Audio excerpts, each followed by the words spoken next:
just bucket after bucket over my face while I got a foot on my chest. And I remember not being able to breathe. Holding onto an electric fence. And then he would bite you by the ear to make you stand back up because, you get kneed in the leg, She said she wanted to die, so he forced her to run into the brick wall outside. Dude get kicked in the face while he was doing push-ups. Wired his jaw shut. Stomach, the chest, the back of the head, whatever. Violence, more violence. If you reach out to the authorities to get some sort of safety, more violence will come.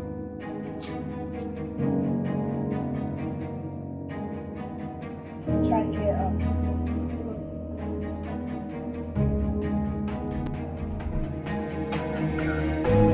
But I would always do bad things. Like I kind of never. It's crazy, but I never liked authority. You know what I mean? And besides that, when she sent me that, I thought everything was cool. And then as soon as she left out of the compound, before she left, we took a picture or whatever, which I wish I would have still had. But we took a picture and then she left. Okay, whatever, I love you, whatever. I was like, all right. Immediately after that, it was PT. It was people in my chest. Yeah. I want to fight at this point because I don't know nothing what's going on. You know what I mean? I'm like, man, I don't know what the hell's going on right now. I got this person in my chest, this person in my chest, which later on down the line, I would learn that was Nate and Durham. Dunn and Durham. Nate, Nate. Nolan Durham. Nolan Durham. Yeah. What year? What year was it? Do you remember what year you were sent there? 97. 97. So I left in 97. So we probably just missed each other. I left right before Knott got there. And I was there, as soon as I got there, Knott was just there. Yeah. So and I remember Nolan because he was, I'm not a big fan of Nolan, but he was there with me. So yeah, we probably missed each other by a couple months, I'll bet you. Yeah, he was older. He was a lot older than me. And they were mean. They were mean as fuck.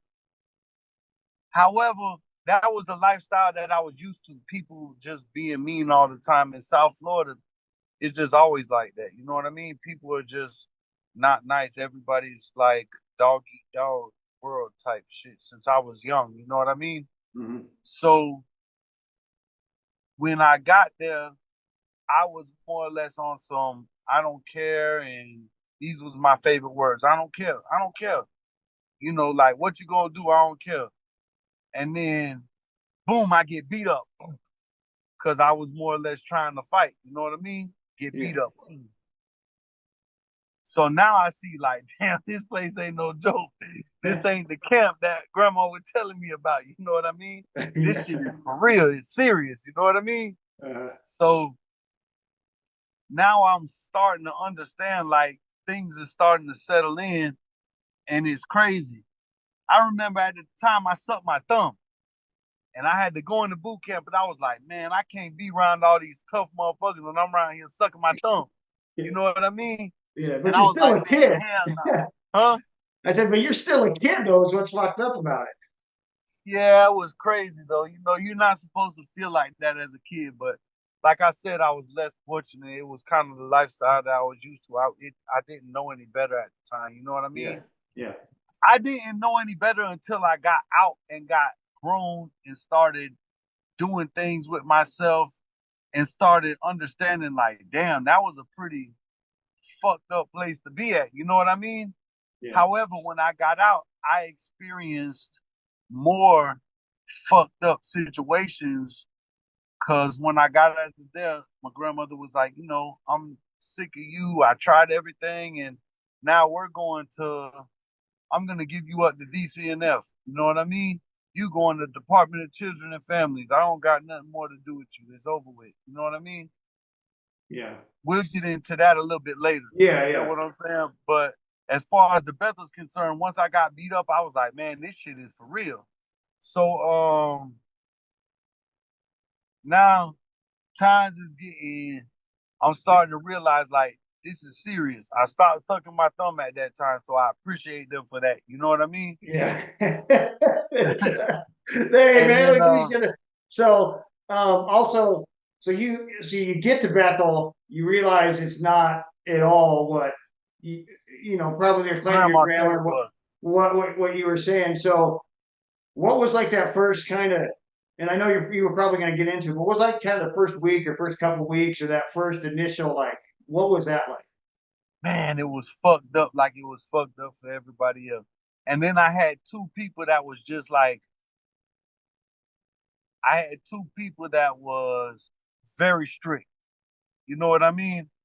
Uh, so, like I say, as far as I can remember, I could be wrong about this, but I'm pretty sure Dunn and Durham was the one who did my orientation. So Yeah, I think, and I'm not to interrupt you, but I think normally what they would do is they would basically assign a couple cadets at the time that were kind of in charge of you to do your PT, your initiation. And I know I don't know when you were there, but eventually they put you in orange jumpsuits. They may have not been doing that yet. I don't know, but that's kind of so that you're probably right. If you remember those two names, they were probably in charge of you to kick your ass, break you in, break you down, get you used to like, hey, you're stuck here, you're fucked. There's yeah, this is it. yeah, this is a reality now. This was Yeah. a reality. They're like, bitch, ain't no going home. You know what I mean? This is life right now. Yeah. So on the normal, I was getting PT'd every day. Every day. From sun up to sundown, it was PT. What was PT. PT? Physical training.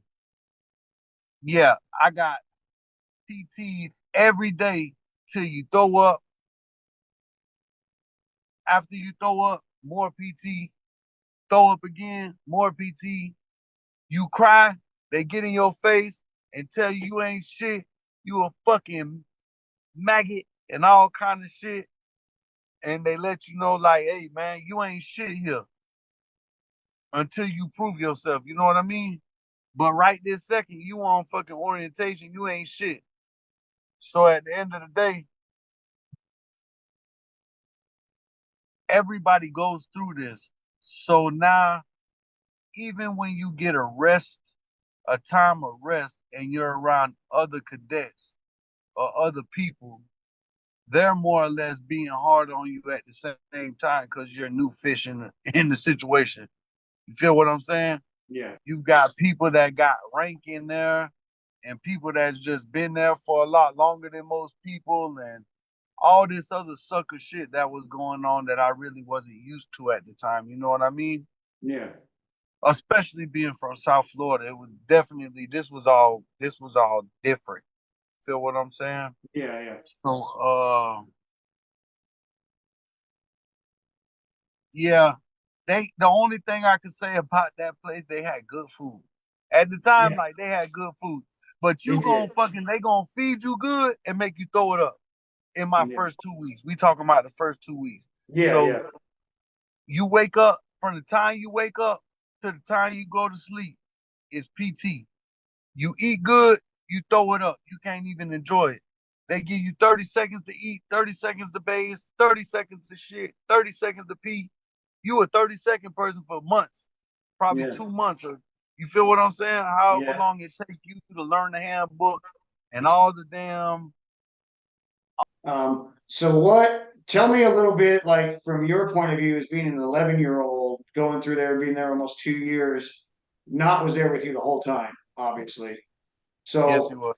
so tell me about Not, like in your eyes as an 11-year-old, what Not's role was, how did Not treat you, some of just a little bit about Not. So when it comes to drill instructor, not, I'm gonna be honest. I fucking hated him at first. However, I grew to love him as like a father figure. The only reason why I'm saying that, it could be a fucked up father figure, an abusive father figure, or whatever, but being 11, just turning 12, 13, leaving right before I turned 14 or right before I turned 15, something like that, 14. That was that was all I knew at the time as a Yeah. father figure. You know what I Yeah. mean? Because I was raised by my mother. My father died when I was 2 weeks old. So I didn't really have a father figure in my life. My brother was always in and out of prison. So I never had a father figure. So by this person being the great I am while I was there, you feel what I'm saying? Yeah. He was more of a father figure to me. Whether it was a fucked up father or not, he was just that person to me. You feel what I'm saying? Hmm. And in the world, it could be a thin line between love and hate relationship with between people. You know what I mean? Yeah. So yeah, I had a lot of things that I disliked about not, but I have a lot of good things to say about not at the same time. So not wound up, I guess because I was from Florida and didn't really have that country understanding. I had more of a city lifestyle. Drill instructor not was more of a in layman's terms, he was a gangster. I remember the first time I seen him with his shirt off and I looked at his back, he had a tattoo that went across his back that said Mon City Crips. So drill instructor not, I understood at that time like he was a fucking thug. You feel me? He was a gangster. And the more I learned about him, the more I understood like, yeah, he's a full blown gangster in real life. You know what I mean? Yeah. He would give us this he would give us this drill instructor marine thing going on. You feel what I'm saying? But deep down inside he was a fucking gangster. You know what I mean? Hmm. So not because of the way I was kind of raised and the trouble that I used to get into, I never liked authority ever. Even when I was there, I always got in trouble. You know what I mean? Hmm. I was always in trouble. I was never a snitch and I was always in trouble. You know what I mean? So He maybe he respected kind you a little bit for that. yeah, he kind of took me up under his wing. I Yeah. remember when Nate Dunn left there, Nate Dunn used to raise dogs. I always loved dogs from when I was a little kid. So I used to look at Nate and be like, damn, man. He had a dog named Diamond. Diamond was cool as fuck. But but drill instructor not had a dog named Polo. And Polo used to do everything that the man said to do. Like if we wasn't doing right, he could tell Polo to sit there and watch him, like watch him head. You feel me? And Polo would not let you fucking move. If you try to move, Polo will like, he fucking. And if you act like you don't see that shit, Polo gonna bite the shit out you. You know what I mean? Yeah. So, and at this time, it's just if he bite the shit out you and bring blood, all you gonna do is get patched up and just fucking. You probably get PT'd after that. You know what I mean? And kick a So pit it's polo off. yeah, you know what I mean. You piss Yeah. Polo off, boy. Hey, or if you touch him while he biting you, you finna get fucking PT. That's just what it is. You know what Yeah. I mean? He's like a family member. You don't fucking touch Polo. Yeah. So I swear. So That's a great I like it. That's a great perspective of polo because I think you're spot on with that. That's probably how not looked at him. You don't fucking touch my dog. you goddamn right. You can't fucking touch Polo in no harmful way. There was times where he let Polo be friendly with us and we could all like play with him like brothers and shit like that. But Yeah. anytime drill instructor said a certain word or said anything, all that friendly shit went out the window with Polo. He was alert and attentive. You know what I mean? So you could be playing with him right now, and then drill instructor can make him bite you right after to let you know like this shit is for real. And he was trying to teach like a life lesson. You can have a friend, and your friend will bite you type shit. You know what I Yeah. mean? Yeah. So now when it happened to me and I got beat and Polo drew blood, it was like, dang, I thought me and you was cool type shit. And then DI not pulled me to the side and was like, yeah, man, this is a lesson in life. you can have people that's fucking close to you and they'll bite the shit out you. You know what I mean? Yeah. Or just ruin your perspective of life after Which that. is which So, is true. I mean, that is which true. is true. Yeah. But you don't learn this until way later in life. You know what I Yeah. mean? At the time, I didn't understand what the fuck he was talking about. I just know that this motherfucking dog who I thought was cool with me bit me. You know what I mean? I didn't know what was going on at the time. You feel me? Yeah. So it was rough. It was a rough lesson to learn at the time. You know what I mean? So when Nate Dunn left, drill instructor not told everybody in the barracks, upstairs and downstairs, which means you had downstairs was for like the older cadets or whatever, and then the upstairs was for more younger people and people that ain't been there as long. You know what I mean? Mm-hmm. So he told everybody to write an essay. So I wrote an essay, and out of 56 people that was there at the time, he picked my essay. So I read my essay in front of everybody, and then I was the dog. I was the dog courier. I started taking care of the dogs. You know what I mean? Mm-hmm. Which was very crazy. I'm gonna tell you why. First of all, I'm from the city. Second of all, the dogs that he had that was that was based at the boot camp was way in the woods. When I say deep in the woods, they were fucking deep in the woods. When nighttime came, you can't see your hand in front of your face. Now, being from the city with light pollution and everything else, Yeah. there was never a time in my life that this ever happened to me. I felt Okay. like a blind man. Like there's no way I could see at There's no all. yeah, there's no, it's different in the country and down there in Mississippi. I remember there's no street lights. There's no, it is Fuck no. dark. You can't see It's shit. you can't see a fuck thing. Yeah. So now I'm getting to the point where, like I said, this is after I've been there for a year and some change. We skipped over a lot of stuff, but so so I remember I had to take a 5 gallon bucket of water and a 5 gallon bucket of dog food and take it back way back here to in the woods and go feed the dogs or whatever. So I was told to memorize the path. I was like, well, why the fuck do I gotta memorize the path when I can see? You know what I mean? I'm like, man, fuck, I can see.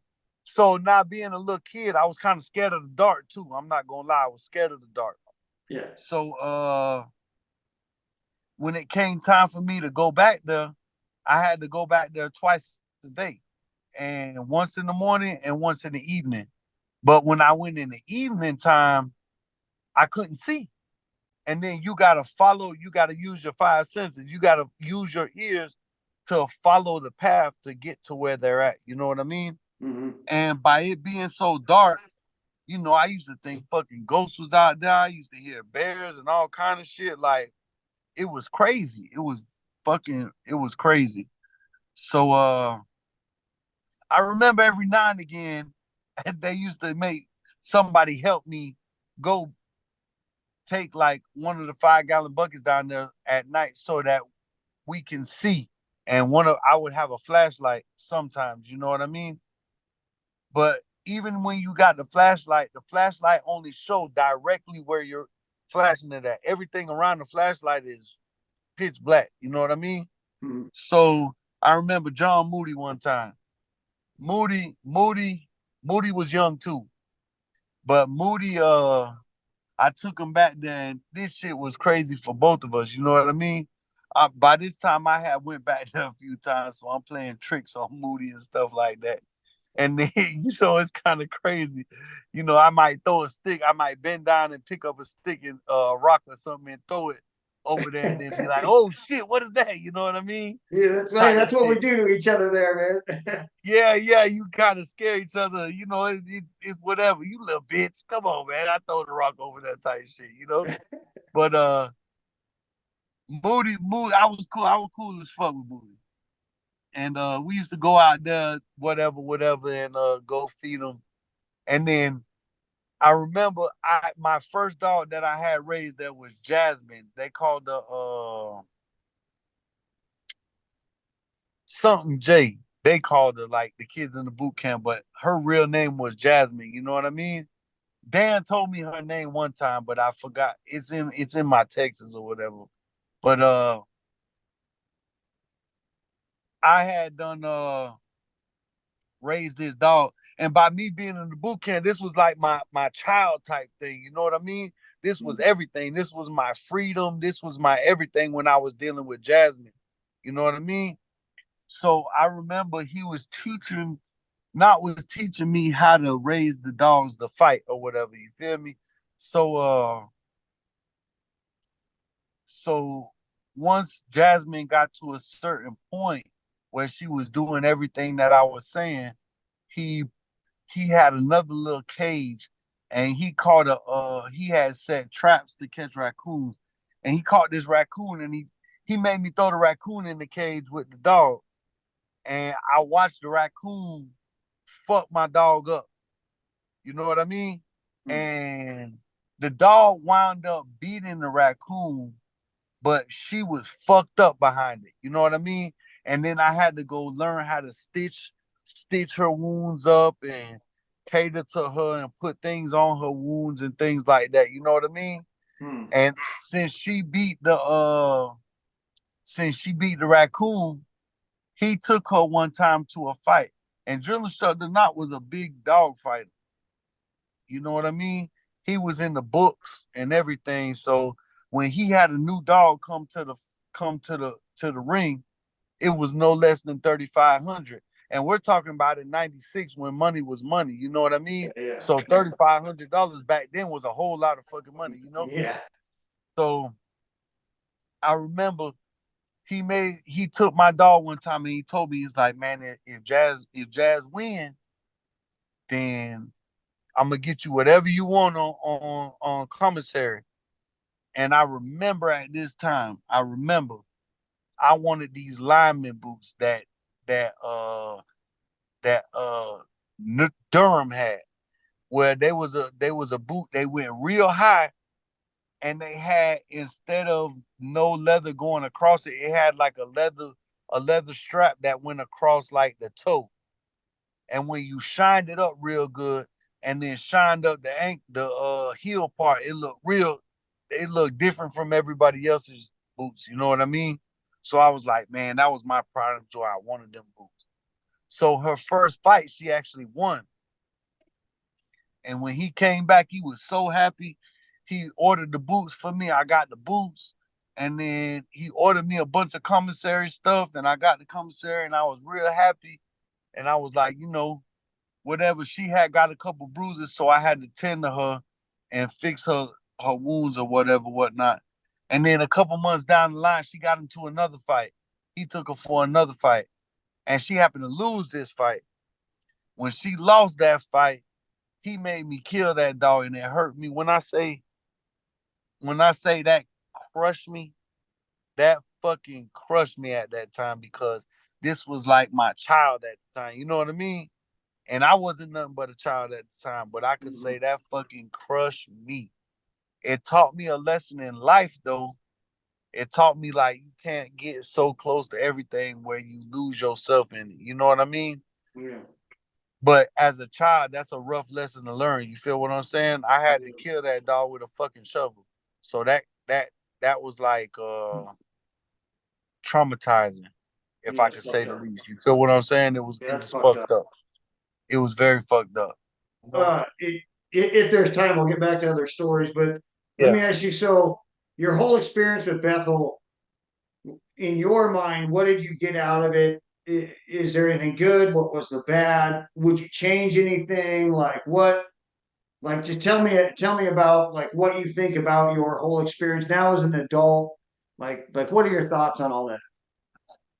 Man, if I had to really say anything, I had some bad experiences where they taught me, like, uh people people don't really care. You know what I mean? At the end of the day, people don't really give a fuck about you if you're not immediate family. And even some immediate family don't give a fuck. I learned in that program, like, it's a dog eat dog world. When I say that, I mean it in a way like you're in here by yourself. Life is by yourself. You get in trouble, it's by yourself. When you get whooped, it's by yourself. When you get PT'd, it's by yourself. You know what I mean? When we're training to do marching competitions or we're getting PT'd in the morning, you do a lot of things and it gets caught by yourself, but they make everybody pay for it. But at the end of the day, it makes people hate you as an individual because it was you by yourself that did that. You know what I mean? You didn't have enough discipline to do this PT that they doing. You know what I mean? It was you that had this, whatever. So they also taught me that pain is nothing more than weakness leaving the body. You know what I mean? So in my everyday lifestyle, things that would be fucked up to normal people, I look at it and be like, man, this ain't shit. You know what I mean? But in normal life, it's like fucked up. And when I think about it as a human being, it's fucked up to think the way that I think. But I was taught that as a youth, as a young teenager. You know what I mean? So how am I supposed to live life if this is the way that I was raised? You know what I mean? So I'm not very friendly as a person. I don't really like people that much. I fought a lot my whole life growing up, you know what I mean? And I just was, it made me,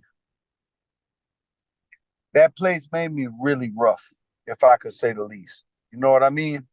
It made me take my experiences as a child and bring it into the world as an adult. And when I sit down and think about it, sometimes it's fucked up. However, during the situations that's going on, I don't know any better. So I just react off of impulse. You know what I mean? And the impulse is what I learned as a child. You feel what I'm saying? So I'm about to be 40 in a couple months, and I still live the same way that Bethel taught me to live. And that kind of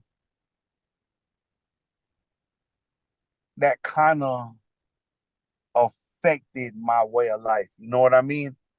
As far as, just being in rough situations and just being rough with people, not being friendly, or not giving people a chance, if I could say the least. You feel what I'm saying? Yeah. Why would I give you a chance to hurt my feelings? You know what I mean? Yeah. As a grown man, you never want your feelings or your emotions messed with. That's just part of being a man. You know what I mean? Yeah. So when you allow somebody to get in your vulnerable stage, you know what I mean? And then they take advantage of that, it leads to different things. You know what I mean? Yeah. That Exactly. No, on 100%. Yeah, that normal people that live normal life would never know about. You feel what I'm saying? Yeah. Or would never even make things escalate to the way that I would make things escalate because of that. You know what I mean? Yeah. So I learned a lot of good things too from Bethel. I'm not gonna say everything was bad, but being an adult and looking back on some of the things, I would never treat my child the way that I was treated there. You feel what I'm saying? I would never send my child to a program that would treat them the way I was treated there. You feel me? By me being a bad adolescent, a bad child, or never liked authority figures, I can say, okay, for me, it taught me how to deal with things differently. And I wasn't mad at that. However, coming up and later on in life, having to go to like therapy sessions and things like that, not being able to tell my story having to keep that held inside because people don't believe you and things like that. I appreciate you. I appreciate Nolan. I appreciate Jason. I appreciate all my Bethel brothers that I came in contact with since I thought about looking up the program, because they're helping me get through certain things in life, be able to talk about certain